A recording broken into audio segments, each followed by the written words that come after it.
off with some questions.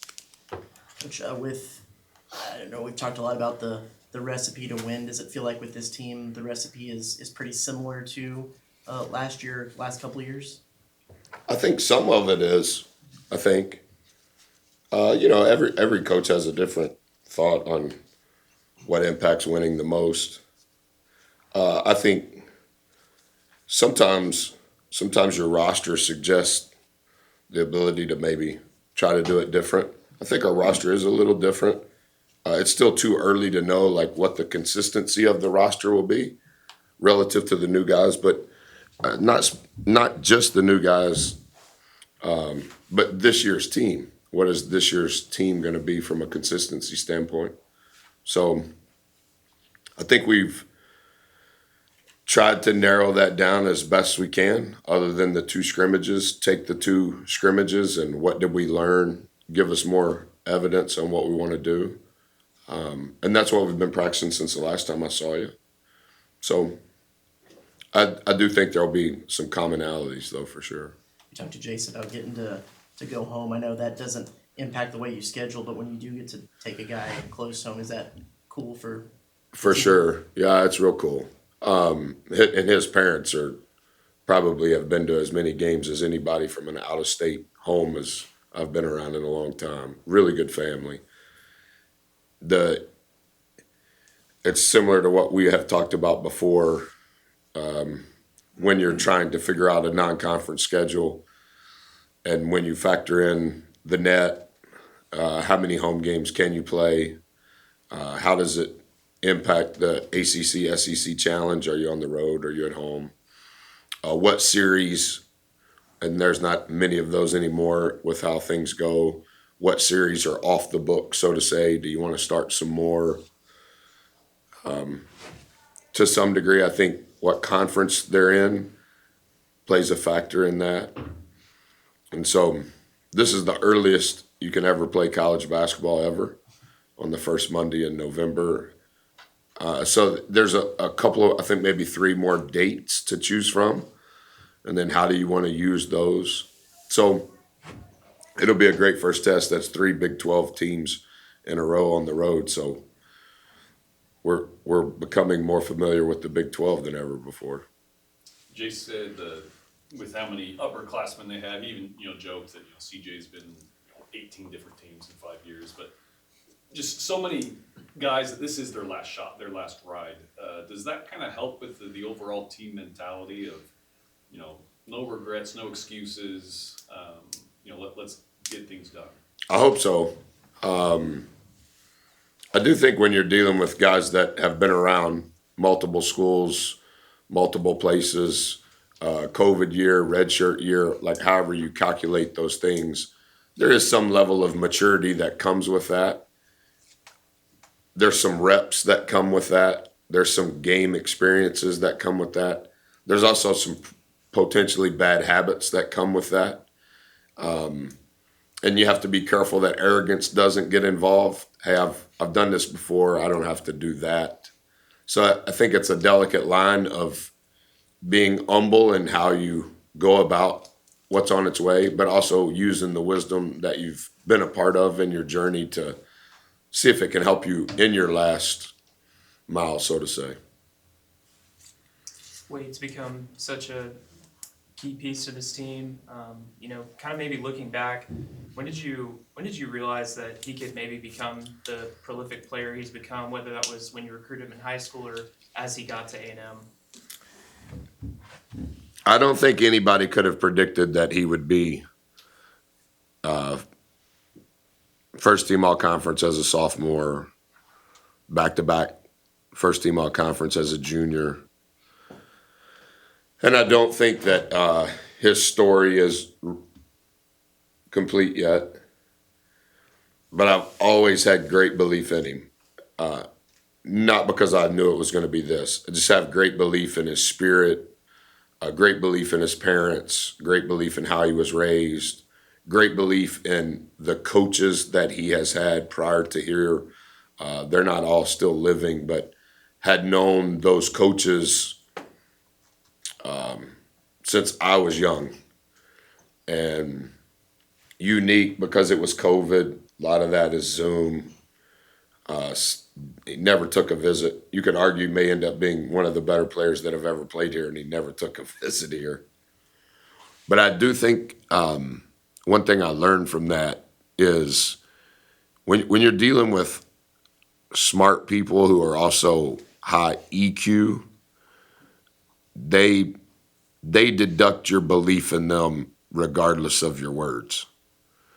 And I think his mom and dad are very similar. And so some of the fluff at times that comes with recruiting, that didn't resonate with that family. And in some ways probably turned them away.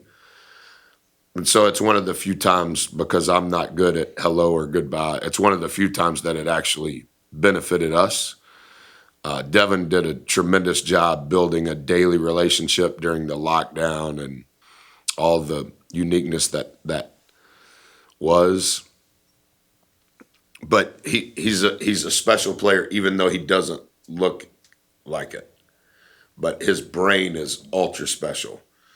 He can get to 2 and 3 things next before anybody. Buzz, the opposing team, the opposing staff. He's way ahead, and I think he's always used that as a competitive advantage. And he's also been, for the most part, for a undersized fast guard, sometimes they put themselves in harm's way in a stubborn way. And I think Ford's avoided that in some ways. He doesn't put himself in difficult situations often.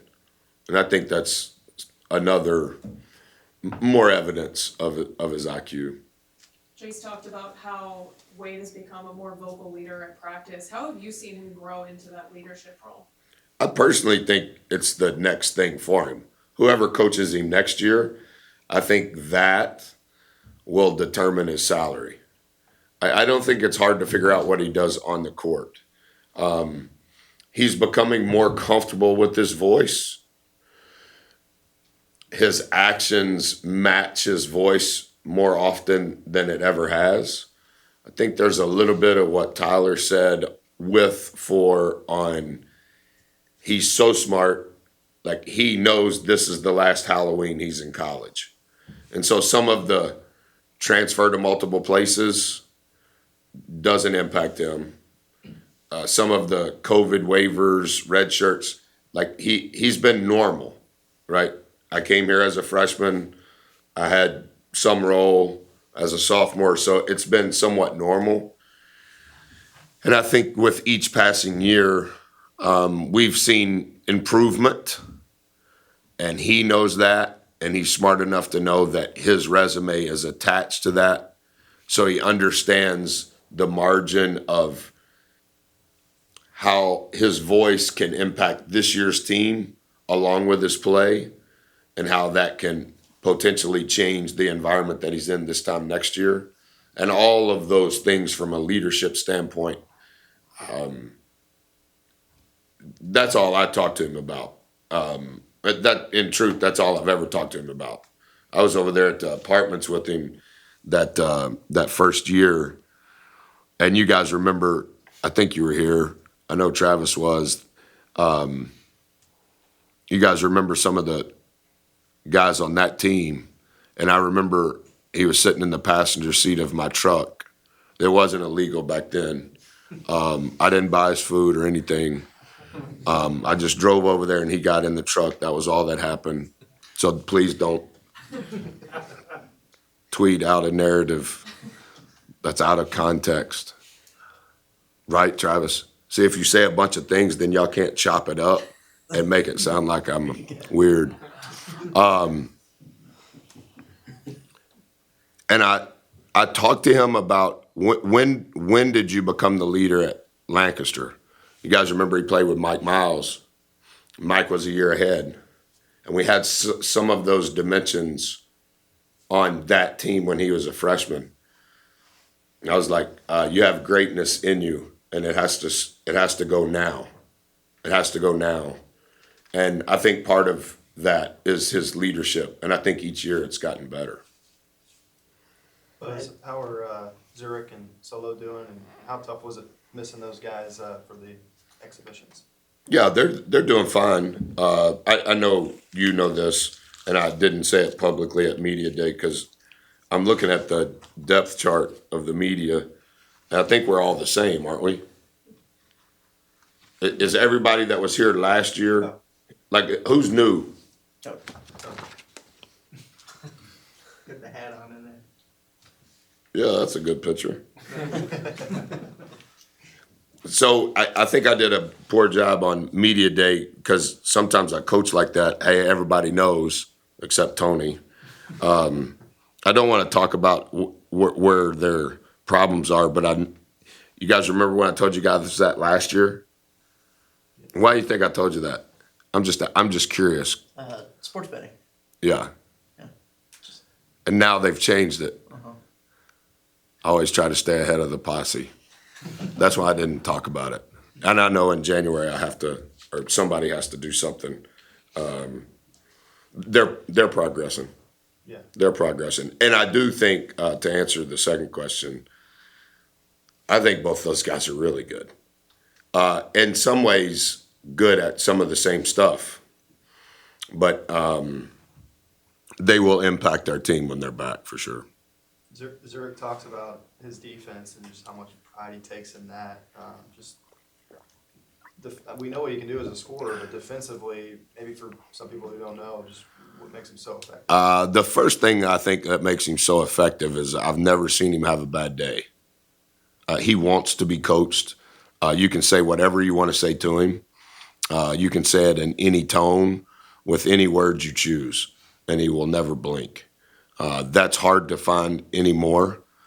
And he has the best smile tied with Ahmed Hill. Like he's just never has a bad day. And every time he shakes your hand, he smiles. He asks how you're doing. He's ultra, ultra tough. And defensively, he has a fast twitch brain relative to how we play, and he's picked up on it as fast as Dexter Dennis did in regards to some of the uniqueness of how we play. Most teams don't play that way. On the ball, he's hard to get past. And with the ball, he is blazing fast. And I know you had seen him before he came here, and obviously I had seen him many times and played against him.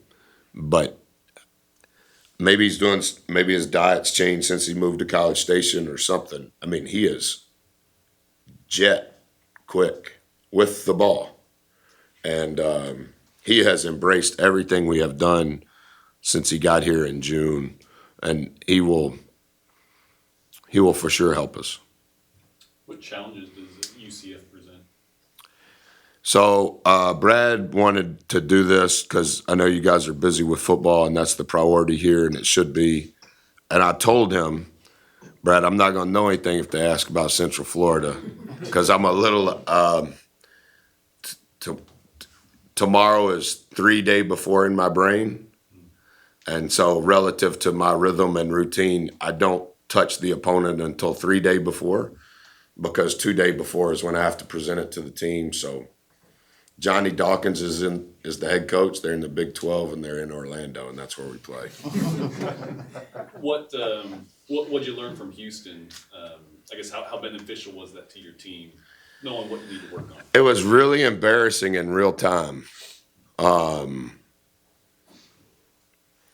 don't think it was just embarrassing to me. I think it was embarrassing to all of us. The guys took great ownership even before I saw you guys post game. They were very transparent about how negligent we were on the things that we think are important to our recipe. They owned it. We were off on Monday. It's kind of worked out good in some ways. I know the Texans kind of messed us up on some attendance, and we didn't want to play on the day we were playing LSU, but in football. But we were off on Monday, and so we've been able to appropriately handle what we learned on Sunday Tuesday, Wednesday, Thursday, and it's been 100% us. And we haven't practiced yet today, but we are addressing all of the things that we struggled with the most. And a credit to Houston in many respects. I think they're the gold standard on some of the things that you want to be about, or we want to be about. And it was revealed to us, and to have that revelation, as I said to you guys then, whatever that was, October the 28th, just to walk out of there with a double black eye and your lip busted, maybe it'll help us instead of doing it when it's on the record. And so our guys have been tremendous. And I've tried to make some adjustments to, because that shouldn't just be all on the players. That's also on the coach. And I think some of the adjustments that I've tried to make, they have noticed and received well. And now I just got to be tough enough to continue to do that as the season starts and not get lost in maybe knowing too much about Central Florida and staying true to knowing our group.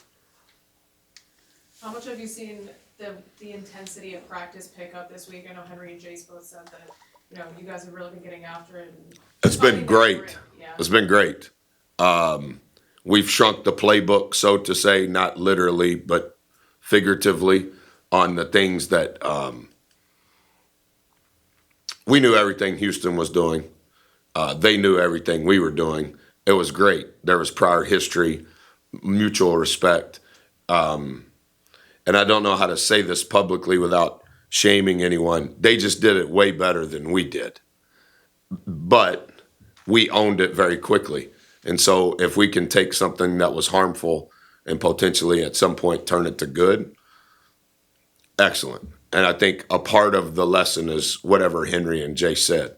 We didn't play near at the level of intensity, competitiveness, physicality, all of the ferociousness, like whatever the thesaurus says on those words, all of those words, we had none of that. And yes, we missed guys that I think may have trimmed the list, but it was still multiple commas in what failed us. And so we just need to improve.